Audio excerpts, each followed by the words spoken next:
السلام علیکم دوستو کل بلکہ شاید یہ بات تو پرسوں کی ہے، بٹ کل رات کو میری نظر سے ایک کلپ گزرا حامد میر صاحب کا.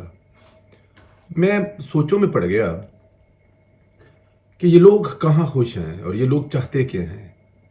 یہ حامد میر جیسے لوگ کیا پاکستانی ہیں؟ پاکستان سے محبت کرتے ہیں؟ ان کو پاکستان کی فکر ہے؟ بہت سوچا میں نے، کچھ دوستوں سے بات کیا. ایک ان کے بڑے پرانے دوست جو انہوں نے بہت پہلا ان کے ساتھ کام کیا اور بڑی دیر ان کے ساتھ، انہوں نے کہا یہ سانپ ہیں، یہ سانپ ہیں. آپ کو پتہ ہے ایک ہمارے بچپن میں ہم لوگ جب کھیتوں میں کھلیانوں میں بھاگتے تھے، کام کرتے تھے اپنے بزرگوں کے ساتھ، زمینوں پر آتے جاتے، تو کہا جاتا تھا کہ جس جگہ پر اوپر بہت زیادہ جانور آوازیں نکلتے تو نیچے سانپ جا رہا ہے. وہ والا سانپ ہے یہ، کہ ان کو اب یہ تکلیف ہو رہی ہے کہ نواز شریف واپس آ رہا ہے تو اب نواز شریف کے خلاف باتیں کرنی شروع کر دو. چلے ہوئے کارتوس ہیں یہ حامد میر صاحب لوگ جیسے جو ہے، سنتا ان کی ہے کوئی نہیں، پروگرام ان کے دیکھتا کوئی نہیں. ان کی ریٹنگ دیکھیں جا کے ان کے نیچے سوشل میڈیا پہ ان کو دیکھیں کہ جب ان کا پروگرام لگا ہوتا ہے تو کتنے لوگ دیکھ رہے ہوتے ہیں. ان سے زیادہ ان لوگوں کو دیکھ رہے ہوتے ہیں جن سے صحافت کا کوئی تعلق نہیں ہے، جنہوں نے صحافت پڑھی نہیں ہے، جن کے کوئی لالچ نہیں ہے، جن کو کوئی خط کا، جن کو لفافے کا، جن کو اس چیز کی ضرورت نہیں ہے. ان کو لوگ زیادہ سنتے ہیں، زیادہ دیکھتے ہیں. اب حامد میر صاحب فرما رہے ہیں جی کہ نواز صاحب واپس آ رہے ہیں، اور پھر وہ ایک پروگرام ہے جو انہوں نے نظیم زہرا صاحب کے ساتھ کیا، جس میں وہ یہ بھی فرما رہے ہیں جی کہ جب ہمیں نواز صاحب باہر گئے تھے تو ہمیں بڑی رپورٹیں دکھائی گئی تھی کہ ہم وہ بڑے بیمار ہیں، یہ ہے وہ ہے، آگے پیچھے ہے، لیکن ایسا کچھ نہیں ہے. خدا کا خوف کرو یار. کیا؟ اور ساتھ میں یہ بھی کہتے ہیں کہ ہمیں بڑی دکھ اور تکلیف ہے کہ ہم نے تو بڑی کمپین کی تھی کہ یہ بیمار ہے، ان کو باہر جانے دے.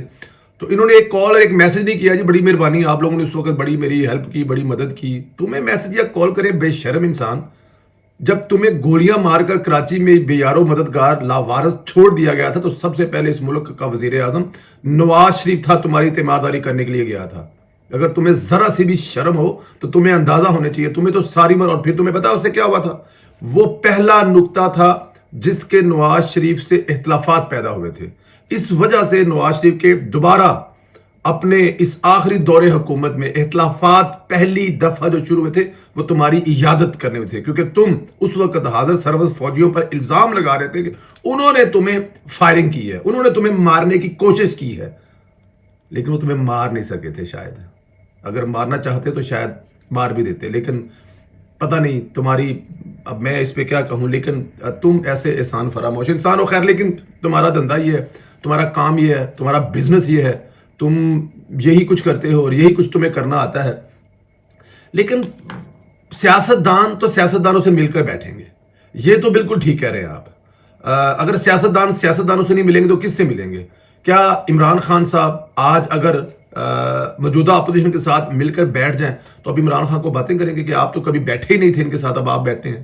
بیٹھنا چاہیے نا سیاستدانوں کو مل کر. اس ملک کے عظیم مفاد میں، ملک کے عظیم تر مفاد میں آپس میں اگر مل بیٹھیں گے سیاستدان تو کیا غلط ہوگا؟ دیکھیں، نواز شریف صاحب نے جو اس قوم پر احسان کیا وہ ٹرائکا توڑا ہے. وہ انہوں نے جنرل باجوہ صاحب کا، انہوں نے عمران خان صاحب کا، جنرل فیض صاحب کا ٹرائکا توڑا ہے، ورنہ وہ اگلے 10 سال کا پلان لے کے بیٹھے ہوئے تھے. جی وہی جنرل باجوہ جن کے خلاف آپ نے کہا تھا کہ میرا پروگرام جنرل باجوہ نے بند کروایا ہے، اور پھر آپ نے کہا نہیں میرا پروگرام عمران خان نے بند کروایا ہے. تو 8 مہینے جب آپ سوشل میڈیا پر بیٹھ کے دہائیاں دیتے رہے تھے، اور پھر آپ کی واپسی کا اعلان آصف علی زرداری نے کیا تھا. کون سی یہ صحافت ہے جی کہ آپ صحافی ہیں اور آپ کی واپسی کا اعلان ایک سیاستدان کر رہا ہے؟ ایک سیاستدان بتا رہا ہے کہ آج حامد میر کا فلاں چینل پر پروگرام چلے گا، اور آپ سمجھتے ہیں کہ آپ نیچرل طریقے سے واپس آئے ہیں. نہیں، آپ بھی ترلے منٹ کر کے آئے ہیں، آپ بھی گوڈے گٹے پکڑ کے آئے ہیں، آپ بھی اپنی اس کی بھی تقریر کی معافی مانگ کر آئے ہیں. تو حامد میر صاحب، دنیا جو ہے نا وہ ایسی چلتی ہے. اب آپ یہ نہیں کہہ سکتے کیونکہ اب نواز شریف صاحب واپس آ رہے ہیں تو انہوں نے اب ان کے بارے میں اس چیزوں کی پھیلانے کی وجہ سے، کرنے کی وجہ سے لوگ آپ کو دوبارہ دیکھیں گے، دوبارہ سنیں گے. شاید آپ نے کہیں دیکھا ہوگا، پڑھا ہوگا کہ پانی کے اگر اپوزٹ چلیں گے تو لگے گا کہ یار بڑا کام کر رہے ہیں، مطلب 50 لوگ اس طرف جا رہے ہیں اور ایک اکیلا اس طرف جا رہا ہے تو ظاہر ہے اکیلے پہ نظر پڑے گی. تو اب آپ وہ اگر اکیلا بننا کرتے ہیں اور آپ کو پتہ لگ گیا ہے کہ نواز شریف واپس آ رہا ہے کہ نواز شریف واپس آ کر عوام کی پھر خدمت کرنا چاہتا ہے, اس ملک کو وہیں سے پھر لے کے آگے چلنا چاہتا ہے, تو آپ وہ 50 لوگوں میں سے سنگل ایک دوسری ڈائریکشن میں چلنا شروع کر دیں گے تاکہ لوگ آپ کی طرف دیکھیں, لوگ کہیں کہ بہت بڑا صحافی ہے. دیکھیں حامد میر صاحب, ایسے نہیں ہوتا. آپ سے بہتر میرے خیال میں کوئی نہیں جانتا. پھر آپ یہ کہہ رہے ہیں کہ مریم نواز شریف نے وہاں پر بیٹھ کر لسٹیں بنانی شروع کر دی ہیں کہ کون کون سے صحافی کھڈے لائن لگانے ہیں اور کون کون سے ٹی وی چینل بندے کرنے ہیں. اندازہ لگائیں ذرا, کیا اب مریم نواز وہاں بیٹھ کر آپ کے ٹی وی چینل بند کروانے کی سوچ رہی ہیں؟ خدا کا خوف کریں. پاکستان کی ایک کراؤڈ پول لیڈر, آنے والے وقت کی وزیر اعظم, آپ مانیں یا نہ مانیں, آپ کی اپنی مرضی, آپ کی اپنی رائے ہے, پاکستان کی سب سے مقبول لیڈر, اور مزے کی بات ہے پاکستان کی بے نظیر کے بعد وہ واحد لیڈر ہے جس نے اس ملک میں سیاست کے لیے دھکے کھائے ہیں, جیلیں بھگتی ہیں, اور جس لیول کا ظلم ہوا ہے میرے خیال میں آپ سے بہتر کوئی نہیں جانتا. آپ کو 2 گولیاں لگی, آپ نے تو زمین عثمان سر پہ اٹھا لیا تھا, آپ کو 2-4 دفعہ اٹھا کر باہر پھینک دیا آپ کی زبان کی وجہ سے, تو آپ نے کہا جی آپ بہت بڑے صحافی ہیں. ایسا نہیں ہوتا, ایسا نہیں ہوتا حامد میر صاحب. آپ کو یہ زیب نہیں دیتی چیزیں. پھر آپ نے بیماری پر ان کی بات کی, نواز شریف صاحب کی. پھر آپ نے کہا جی کہ اگر وہ 2-4 سال پہلے آ جاتے تو میرا شاید ایسا رویہ نہ ہوتا. بھائی اب آپ کے رویے کی وجہ سے نواز شریف نے فیصلے کرنے ہیں یا ملک کے وسیع تر مفاد میں فیصلے کرنے ہیں. اگر نواز شریف صاحب آج سے 2 سال پہلے واپس آ جاتے, اسی جیل میں جا کر پھر بیٹھ جاتے جس سے وہ گئے تھے, اور جہاں پہ اس وقت کے جو بہترین ڈاکٹر تھے جنہوں نے کہا تھا کہ نواز شریف کو سلو پوائزن دینے کی کوشش کی گئی ہے, نواز شریف کو جیل میں زہر دے کر مارنے کی کوشش کی, پھر اس ڈاکٹر کو بھی مار دیا گیا یا وہ ڈاکٹر بھی مر گیا تھا.